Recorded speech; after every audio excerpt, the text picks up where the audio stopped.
Obamacare, we've been talking about it, the Affordable Care Act. We've been talking about this for forever. Steve certainly has weighed in on this. And now there's efforts to defund it. And I'm not sure that's even possible. There are certainly a lot of complaints with the Affordable Care Act. The very fact that it's even run by the IRS is really almost comical in a sense, but I'd like to see how we're going to get out of this. So we're going to talk to Matt Kibbe, he's president and CEO of FreedomWorks, and he joins us by phone. Matt, thanks so much for being with us. Yeah, good to be back.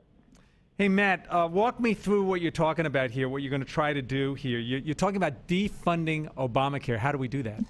So Senator Mike Lee and a number of his colleagues, Ted Cruz, Marco Rubio, and some others, have proposed that given the fact that there's very few people in Washington that actually think that Obamacare is functioning yet, including the president, who suspended the employer mandate, the chief architects in the Democratic Party have argued that this thing is a train wreck, and obviously every Republican voted against it. It strikes us that it doesn't make sense to fund something in the coming budget that no one thinks is ready for prime time.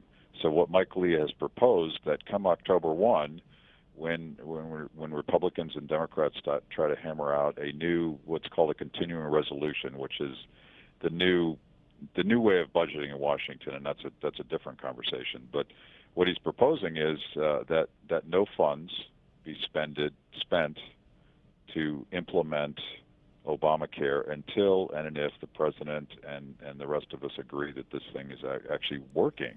Because right now it's a train wreck, and given that we're spending money we don't have, that the national debt is still $17 trillion, it just doesn't make much sense to do that. So what we're asking House Republicans in particular to do, who have the power of the purse, the Republicans have the majority, they should pass a continuing resolution that does not include funding for Obamacare. It would fund the rest of the government, and we would go from there. And I think that's the only way that we're going to get to rational health care policy. I would certainly agree that it's a train wreck. I got to tell you that the most popular video on Newsmax, every time I'm on, I show it. I didn't show it today. Is Senator Max Baucus speaking before the in congressional testimony, saying that it is a train wreck, and of course he's certainly a leader of the Democratic Party.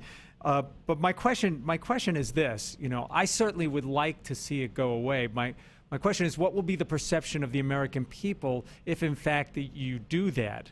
Are we going to come up with the same kind of rhetoric that we heard the last time, like when we crossed over into the new year, the wranglings around the budget, around the deficit and the debt limit? This could kind of fall into that. Aren't you worried about American backlash? Well, I think whatever we do on the budget, you're going to have a fight. And we went through this fight with the sequester where both Republicans and Democrats committed to finding those savings. And then once it came time to actually accept them, they talked about how this was going to be devastating to the American economy and devastating to the budget. Of course, all of the Chicken Little predictions didn't happen, and what was a small haircut on the budget proceeded. It's a very messy process because virtually no one in Washington wants to make the tough decisions to cut the budget. So the American people are rightly disgusted by the whole process, and the very fact that we're using a continuing resolution to fund the American government is a violation of basic budget laws. They're supposed to pass a budget every year by April 15th. They're supposed to reconcile all of those appropriations bills and have everything done before the October 1 deadline. But that's not how they do it anymore. So I think we do have to explain to the American people why the process is broken and why it doesn't make sense to fund something that would be so unfair and so devastating to the American economy. But that's always the fight, and we have to take that fight on. The employee mandate in the Affordable Care Act, that's been postponed now and moved to 2015. And I got to believe there's many that would like to see the individual mandate moved as well. Why not channel your efforts in that end? Let's move it out another couple of years so we can continue the debate and maybe find a better solution. Because the other side of this argument And the criticism that I would even point to the Republican Party on, it's one thing to not like Obamacare, but on the other side of that, you got to have a solution. What's going to be the Republican answer when that outcry comes? Well, keep in mind that the CR is the only must-pass legislative vehicle that exists, and the House Republicans could pass. I mean, they've repealed Obamacare 30 or 40 times. You hear the Democrats talk about this all the time, and the Senate ignores it. The president arbitrarily suspends the employer mandate, but refuses to consider doing the same with the individual mandate, which would be a fair solution and something that I would very much support. But there's no vehicle by which to force Democrats to do anything except the budget, and that's why Senator Lee has chosen this tactic. It's not pretty, it's not perfect, but the fact of the matter is it's fundamentally unfair to suspend the employer mandate and then enforce the individual. Well, mandate. I would agree with you there. I certainly would agree with you there, Matt. There are many that have said that it was almost an illegal act.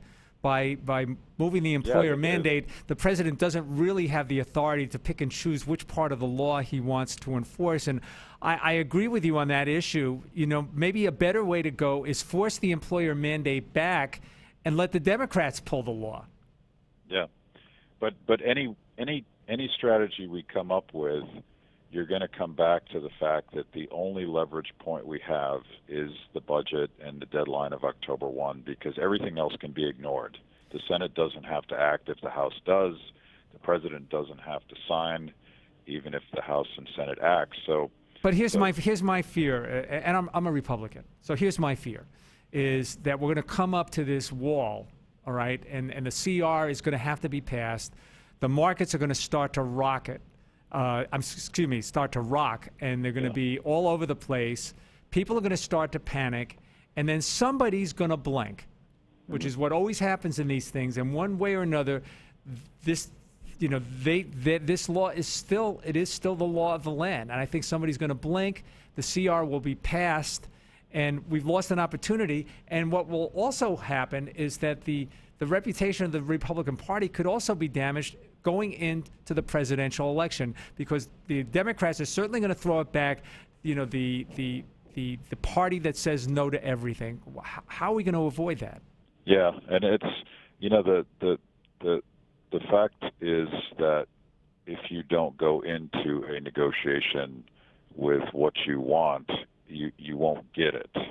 And if we go into that budget negotiation with nothing, we're going to get less than nothing, and the president's going to try to refund the sequester savings, and he's got new stimulus spending he wants to put in there.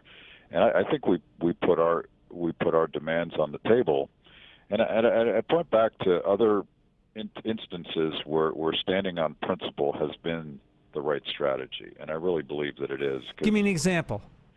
In 2010, after the election, it was widely understood that the Bush tax rates would go back to Clinton rate era. And nobody believed, except for this incoming class, and these were members that weren't even members yet, but you had this massive new class of Republicans that were insisting on this.